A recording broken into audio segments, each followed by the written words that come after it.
Duty 4 marks the return of Infinity Ward to the Call of Duty series. It's set in modern times, though it uses some fictional countries and fictional enemies. As is typical in the Call of Duty game, you're going to play from multiple perspectives. You're basically going to bounce around between being a British SAS officer and being a US Marine. Unlike most Call of Duty games where it's kind of three separate storylines, this is actually one continuous storyline, and as you're jumping around, you're actually continuing to progress the story as you go. So it's actually a much tighter narrative. Now, the single-player campaign on the normal mode is only going to take you maybe about 6 hours to beat, if even that. When you bump the difficulty up, it's going to take you an extra 2, 3, 4 hours to beat because it gets much harder. If you played Call of Duty games before, you know that they're known for intense action, very accurate weapons, a very good feel for the time that they were set in. That's the same case now, even though it's in modern combat. All of the weapons feel really accurate, and what's really important is that all of the squad AI has been upgraded. So there's no squad command that's not set up like Rainbow Six or, Brothers in Arms, where you have to tell your squad where to go. And you don't need it because the squad AI is so good that they fight as realistic as you can imagine. In fact, they save your lives a lot of times. There'll be grenades that'll be thrown at your feet, and you'll see your squad mate grab it, pick it up, and throw it back at the enemy. The enemy AI is also advanced from what it was in Call of Duty 2, which was the last Infinity Ward game. You'll see enemies taking flank positions a lot more often. There are still going to be those stupid terrorists that'll run straight at you, or that'll just keep bobbing up and down behind cover. But for the most part, they actually fight intelligently, so they're going to use a lot of suppressing fire to keep you from being able to move, but at the same time, they're going to chuck grenades in there so that you have to move. So it does become a lot more of a challenge. What's really good about the single player is that there's a great variety in the mission structure. Instead of just always, going around shooting enemies, you're going to have a lot of variation to those mission structures. So there's one time where you're going to be in a helicopter and you're just on a gun in the helicopter and you're just blowing up guys on roofs. There's one mission where you're actually in this really advanced gunship that the military actually uses, where all you see is just you're looking down at a screen, you see little white dots that are people, and you're just blowing them up with different caliber guns, and you see these huge explosions, and you actually see the little guys flying left and right, and it's very eerie because you'll hear your co-pilot just saying things like, "Boom, blew that one up." Oopsie daisy. And also there's a sniper mission where you actually get to go hardcore sniper, where you actually see the effect of the wind on the bullet because you're doing a long-range sniper shot. You have to worry about the Coriolis effect, which is basically from the rotation of the Earth. So you have to adjust your long-range sniper shot to these things just as a real sniper would have to do. So there's a lot of reason to replay the single-player mode. Once you beat it the first time, you unlock something called Arcade Mode, which is basically the same game, except now you're getting points for every kill that you do, every stylish kill that you do, every dog whose neck you snap. So even though it is relatively short, you're probably going to play through it at least twice. The bulk of your playtime is going to be devoted to the multiplayer mode, and Call of Duty 4 has awesome multiplayer. Right out of the box, it has 16 maps.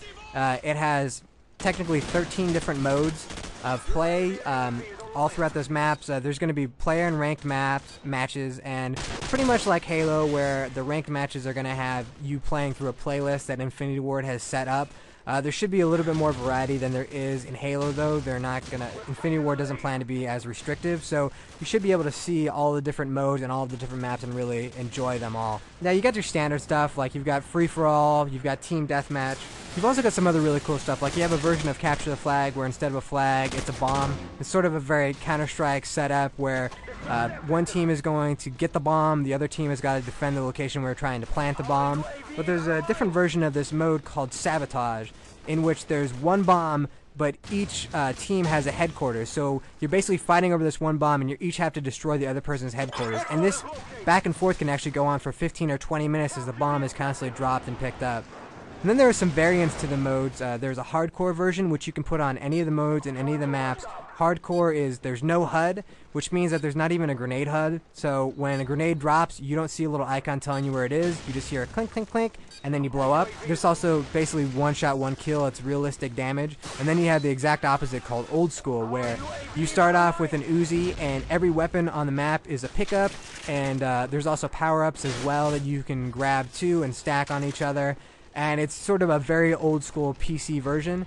And the weirdest thing is you can actually click on both options so that you can have something called Old Core, which is old school rules where everything is a pickup, but with hardcore reality physics added to it so that it's still one hit, one kill, no HUD, which kind of creates a third variant, which is really interesting. Now, along with all those modes, there's a really deep RPG system, persistent ranking system that you're going to be using throughout your experience with Call of Duty 4. You're going to be gaining experience for doing kills, for winning matches, and all that stuff will power you up.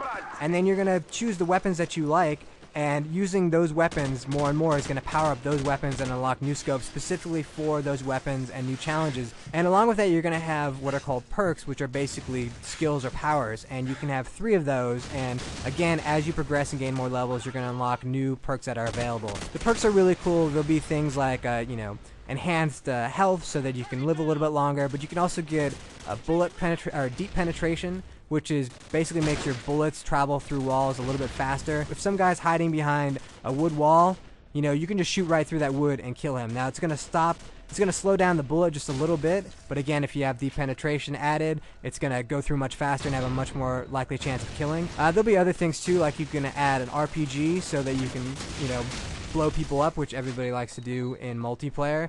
There's a lot of variety, and right now there's a level cap of level 60 in the multiplayer, but Infinity Ward plans on adding to that as they go along, as well as likely adding some new maps and maybe even some new modes. We're just going to see how things go.